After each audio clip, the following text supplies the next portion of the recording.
to fear Him. In war, there is no substitute for victory. Let us never negotiate out of fear. We stand undivided, forever united, fighting hand in hand for the liberty we burn, for glory and honor, for our sons and daughters, ever mindful of the lessons we've learned. Let the torch of freedom burn.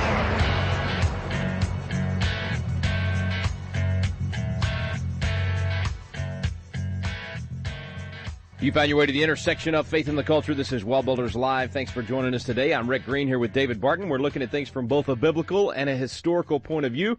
And you found us on a Friday, which means it's Good News Friday. We love sharing good news with you from across the nation. I love it. I love getting to listen to some of these stories and learn that there's good things happening, whether it's local activists or people in a church just doing something in their community that's positive, or a Supreme Court case, or something moving in the political realm. I mean, there's just so many good things, and too often we only hear the negative.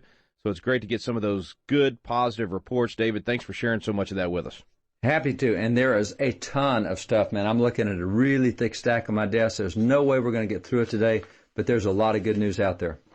All right, well, what would you like to start with, a particular part of the country or a topic, the courts? Where are we going? Yeah, let's do all of that. All of those. And you said to start with, and I'm sitting here looking at several. I'll just pick this one. This one comes out of Virginia. The new governor there, Terry McAuliffe, was elected. They didn't elect at the same time we did. They have off-year elections, but Terry McAuliffe won the race there for governor and promised a huge gun rights agenda, stricter gun control laws, etc. And the good news is that every one of his gun control bills got killed in the every one of his he didn't make a single gun control bill through the legislature. So Virginia actually stood up for the Second Amendment. Imagine that. The state of George Washington, Thomas Jefferson, all those guys who spoke so openly about the right to keep and bear arms is still alive and well in the state of Virginia, and the governor there was thoroughly rebuffed. Not a single one of his gun control bills made it through. Gotta love it. Gotta love it. Good stuff. Let's go to the Presbyterian Church USA. Now, this is a liberal denomination, kind of like the Episcopalians, American Episcopalians as they become. Now, Episcopalians worldwide are not liberal, but the American version is. As the American version, several denominations are very liberal, the United Church of Christ, etc., United Methodist. But the Presbyterian Church USA just voted to approve same-sex marriage in Presbyterian Church USA. Now, don't confuse that with PCA, Presbyterian Church of America. That's the conservative side. That's the guys who actually believe the Bible. But Presbyterian Church USA, they're wrong on so many issues. They just kind of go where the progressives go rather than where the Bible goes. Now, this is a just to help wrap my head around this. This is a religious denomination that claims to base their religion on the Bible and the words of Christ, and so I guess somewhere they found in the Bible that same-sex marriage is biblical.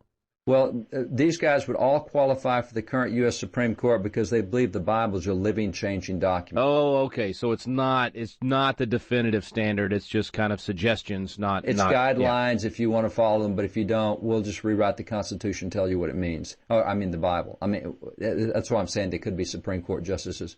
Gotcha. They are the thing of wax. The Bible is a thing of wax in their hands, as the Constitution often is in the hands of the progressives on the Supreme Court. But here is what was unexpected. Because these guys came out in favor of same-sex marriage, take a guess who jumped off board with them. So people from within their denomination. People affiliated with them. It's a coalition of folks that are affiliated with the Presbyterian Church USA, PCUSA. It'd have to be probably, I guess in every organization you've got, in every religious denomination, you got some that are actually reading the Bible and wanting to adhere to the Word of God. So I guess some within their group were saying let's stay biblical. So let's forget it. But I don't know which group it would be. You don't know which group? What if I told you it was 34,000 churches? I didn't even know they had that many. Well, this is an outside affiliated group with PCUSA, 34,000 black churches announced that they're officially breaking ties with PCUSA. They've been affiliated with them, and 34,000 black churches said, nope, that's not the way we read the Bible. And kudos to those churches for standing up and saying, because, I mean, so much of this stuff with the gay rights movement has tried to make it a civil rights issue. And blacks of all folks know this is not a civil rights issue. You've not been discriminated against economically. As a matter of fact, homosexuals tend to be much higher in economic bracket, much higher education. They tend to be much higher in the jobs. Don't even try to compare that to a civil rights and what happened in segregation, what happened with racism, etc. So 34,000 black churches just announced that they are breaking ties with the Presbyterian Church USA. That's really cool. It's hard for me to even comprehend that. I mean, that number is huge. 34,000 black churches have and the said, fact that they us. would take a stand like this is just great. And the fact that they would go public taking a stand and do it, not just a silent break, but a public break in the press, 34,000 black churches, that's really good news. I would have been excited about 340 or 3,400. But 34,000? I'll take it in a heartbeat. That's incredible. All right, we got to take a quick break. That's massively good news. That means that some people do actually adhere to the Word of God and want to keep that biblical standard. We'll be back in a moment here on WallBuilders Live.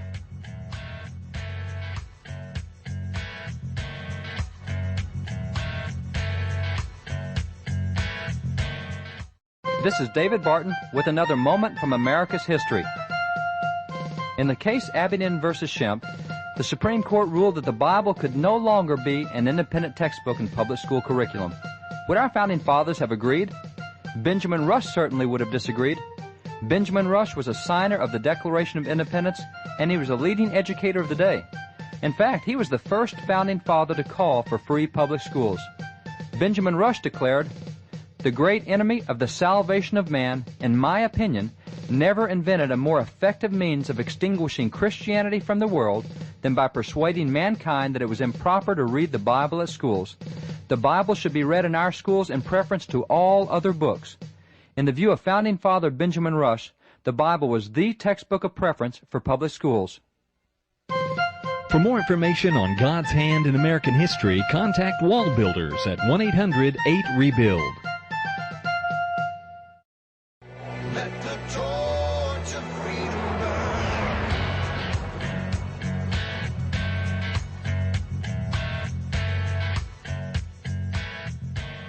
Welcome back. Thanks for staying with us here on WallBuilders Live. It's Friday. We're looking at some good news from across the nation.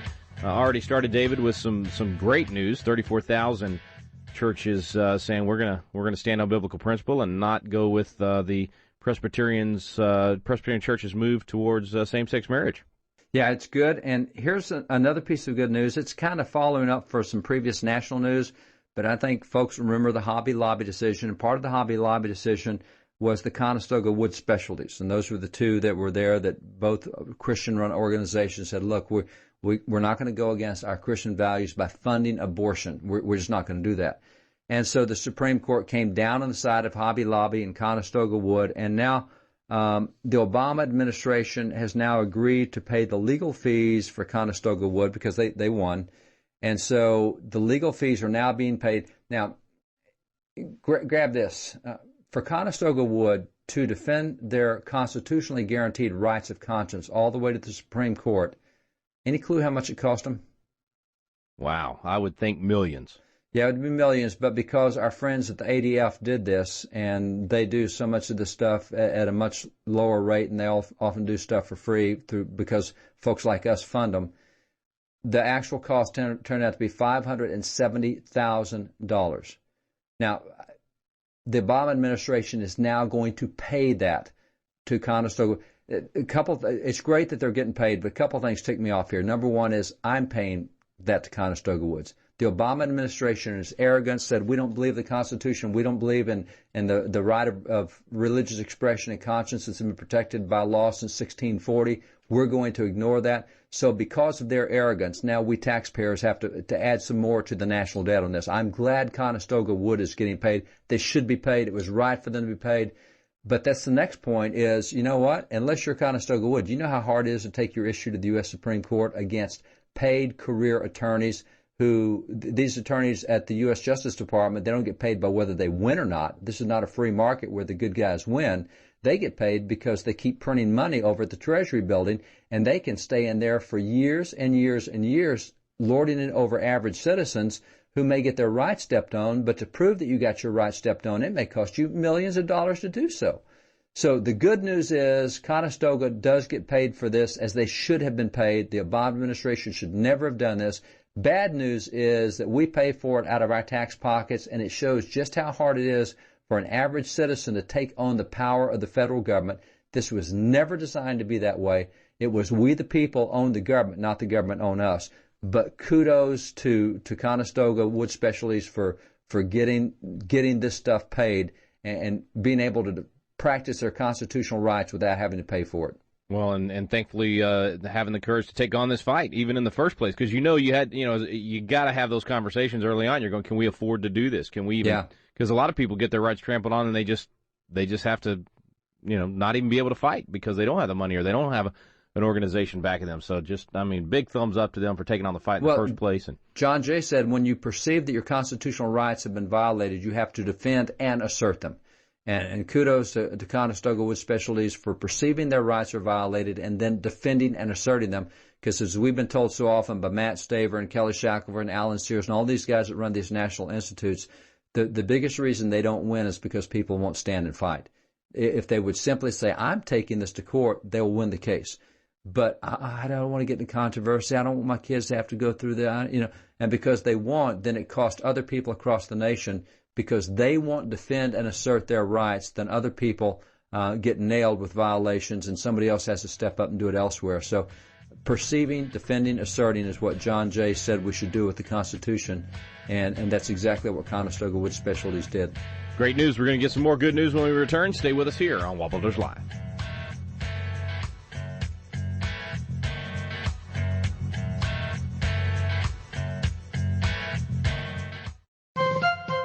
This is David Barton with another moment from America's history.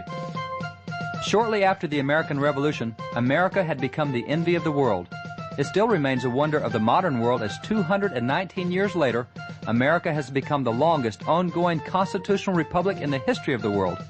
What was the foundation upon which our founding fathers established this great nation? According to John Adams, the foundation was Christianity. John Adams declared, "The general principles on which the fathers achieved independence were the general principles of Christianity. Now I will avow that I then believed and now believe that those general principles of Christianity are as eternal and immutable as the existence and attributes of God." According to founding father John Adams, it was the principles of Christianity which formed the foundation for American government.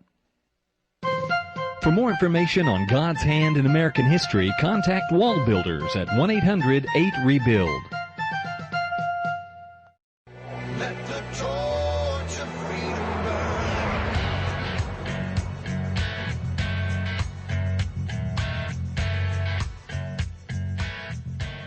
Welcome back to WallBuilders Live. Thanks for staying with us today. It's Good News Friday. We're bringing you some good news from across the nation. There's more of that on our website at wallbuilderslive.com. Click on the archive section there. You can get past Friday programs, also get those Thursday Foundations of Freedom programs, and a lot of other interviews and just great information there. And also get a list of our radio stations. If you've been listening online and you're wondering if we're on a station in your area, all of our stations are listed there on the website. And if we're not in your area, grab some of these programs on the website and send them over to your local stations and encourage them to pick up WallBuilders Live. I'm Rick Green, back here with David Barton. David, give us some more good news. This one's going to be a little personal. It's a little outside the realm of what we do, but I love it because it deals with the federal government, another limitation on the federal government. But this deals with horses. And I'm a cowboy, got the ranch, the horses, all the stuff that go with it. And one of the things that I do, like you, Rick, I speak to hundreds of groups a year. I speak to about 600 audiences a year. And so what I do is 2 or 3 times a year, I will knock off time, take 2 or 3 days, take the horses. We'll go disappear out in some wild place and ride. And one of my riding buddies is Tim Brooks. We have Tim on the program, often the pastor up in Arkansas. And Tim, a great pastor, great teacher. You've said great things about him. I do too. I love him. He's a great friend. And Tim is also a great horseman. And not only does he ride in rodeos competitively, but he shows horses. And we ride quarter horses and Tennessee walkers, etc. And he shows Tennessee walking horses. As a matter of fact, he has world grand champion Tennessee walking horses that he shows. Now, what happens is you have the animal rights activists. HSUS is probably the biggest group, the Humane Society of the United States. And these guys are against any kind of human contact with animals, in essence. In other words, they would argue that having domesticated species of beef is bad because if all these cattle were alive out in the wild, you wouldn't have Charolais, you wouldn't have Santa Gertrudis, you wouldn't have Angus, you wouldn't have Hereford, you wouldn't have Holstein. They'd just all be intermixed.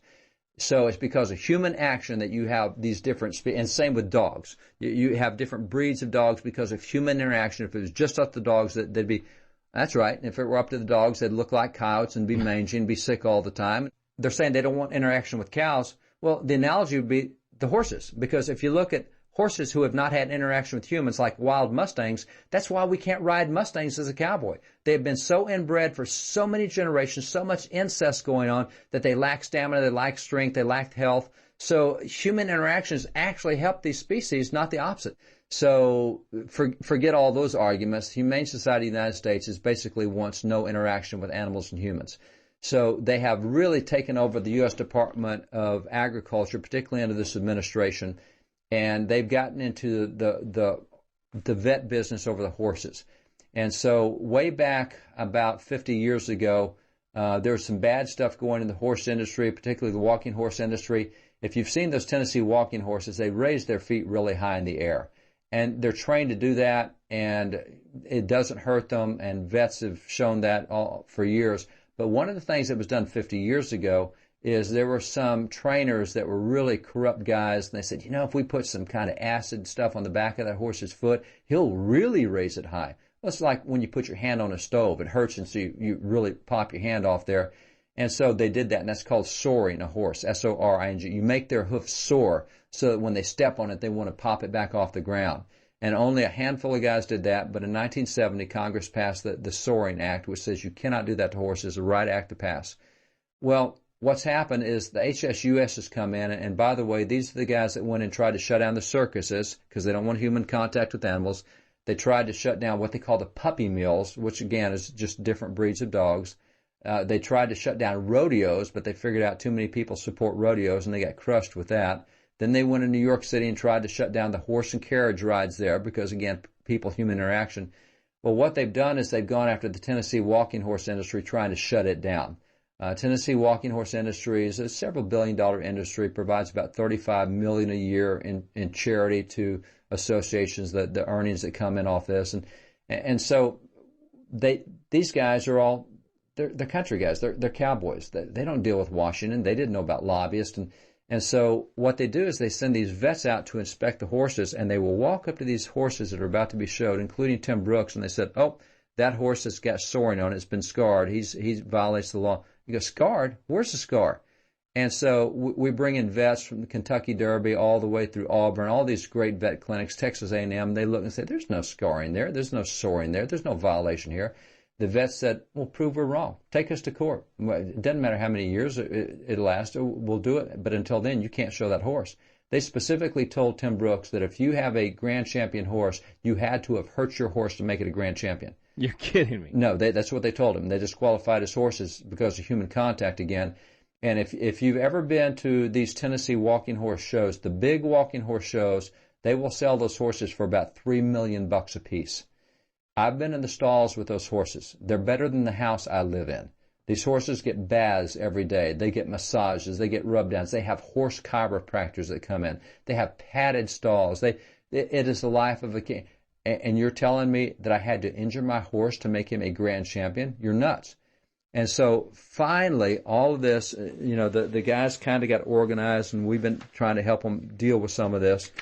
But finally, this thing made it into court and said, hey, these vets, and the federal courts whacked these vets in the USDA, these again, Humane Society vet kind of folks, and whacked them and said, you can't do this. This is not what the law was about. So we actually have a federal court back to the reason of upholding the law that was abuse. And instead, the Department of Agriculture has been trying to limit all human contact with animals. As a matter of fact, if you go to their website, they have meat-free Mondays. Now, if the Department of Agriculture is supposed to be promoting cattle and horses and sheep and lambs and goats, Department of Agriculture has meat-free Mondays. Meat-free Mondays.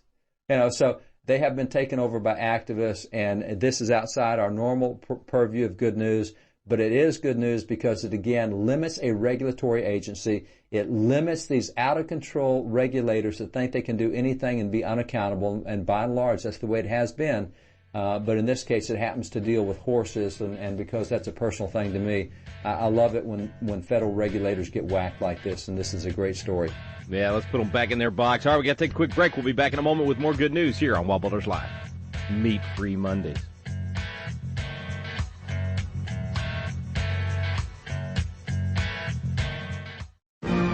Have you noticed the vacuum of leadership in America? We're looking around for leaders of principle to step up, and too often, no one is there. God is raising up a generation of young leaders with a passion for impacting the world around them. They're crying out for the mentorship and leadership training they need. Patriot Academy was created to meet that need. Patriot Academy graduates now serve in state capitals around America, in the halls of Congress, in business, in the film industry, in the pulpit, and every area of the culture. They're leading effectively and impacting the world around them. Patriot Academy is now expanding across the nation, and now's your chance to experience this life-changing week that trains champions to change the world. Visit patriotacademy.com for dates and locations. Our core program is still for young leaders 16 to 25 years old, but we also now have a citizen track for adults. So visit the website today to learn more. Help us fill the void of leadership in America. Join us in training champions to change the world at patriotacademy.com. Let the torch of freedom burn.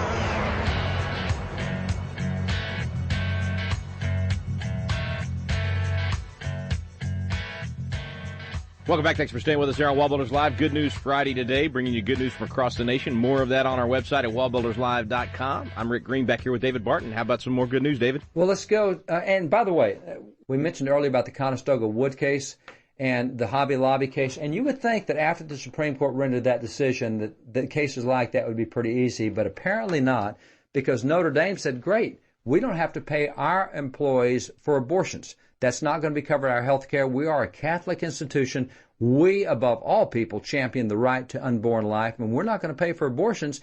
And yet the federal courts, even after the Hobby Lobby decision came in and said, oh, yes, you will.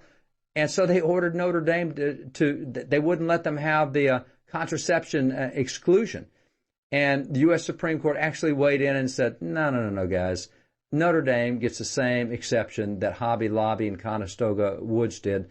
So you have the Supreme Court again reaffirming that conscience is to be protected. And so that's another good one, because the Seventh Circuit messed this up. Even after the Hobby Lobby decision, Seventh Circuit messed it up, but now it gets straightened out again, and that's good news. Yeah, excellent news. One from California. This involves our friend Rob McCoy. Rob is a pastor out in California. We had him on back before the election because he was also running for the state assembly out there. I guess we had him on after the election. He narrowly lost, and they now grab this. But it was close. We've got governor's races that will go for about $5 million total in the race. We've got the average congressional race runs about $2.2 million to win a congressional race. Now, as I recall, I think they put $7 million into defeating him in a state representative race, if you can imagine that. That's how scared California was of having a pastor actually get elected to the legislature. But he's got a great church out there. It's a growing church. I've spoken there. I think you've spoken there. He's a great guy. And they have a Christian school as well. Now, and notice I did use the word Christian school. I didn't say school. They've got a Christian school, and part of what they do is teach these biblical values. And so with the teachers who teach there, they want to make sure those teachers have some spiritual values and that those teachers have a spiritual view of things. And so what they require is that if you don't go to our church and you're a teacher, we do want a pastor's letter of recommendation saying that, yeah, you've got your spiritual life in order, the pastor vouches for you, and you're going to be able to train kids in spiritual things. Makes sense, right? I would think so. I think that's kind of the purpose, right? You would think so. And yet 2 teachers filed suit against him on that and said, you can't make us get a pastor's recommendation. You've hired us and we'll teach what we want. Whoa, time out here. So this goes to a court in California. And pretty easy to understand how California is on a lot of these things. And yet the court came back and said, no, the school's right. That they can require you to have a pastor's recommendation because this is a spiritual school. It is a Christian school. You're supposed to be teaching Christian values, and they can ensure that their teachers do that. That is really good news because at the federal level, they've been pushing what's called ENDA, the Employment Non-Discrimination Act, that says you cannot discriminate against anyone because of their beliefs. In other words, if you're a Democrat, you have to hire Republicans. If you're a Jew, you have to hire Catholics. If you're a Baptist, you have to hire Pentecostals. No, you ought to be able to hire those who help further the message of your institution. And so Congress has been, under the Democrats, has been trying to push that. It's not going to happen under Republicans. But in California, they have done that, except that here in this case, they recognize that, you have a right to hire people who believe what you believe. So that's really good news coming out of Little Oaks Christian School. That's Calvary Chapel and Thousand Oaks, but it's a great victory. Well, it's a great victory for all of us because we, that for churches, for schools, for all these different organizations that you would think would be an inherent American right to be able to hire the people that agree with you and have you share your philosophy. We need to win those battles because, unfortunately, we got a lot of bullying from government and from groups saying we're going to tell you how to run your business and your school and your church, and you're going to hire people that don't even agree with you. Crazy stuff, but good news that we won that victory. So thanks for all the good news, David. Thank you for listening out there, folks. You've been listening to WallBuilders Live. We stand undivided.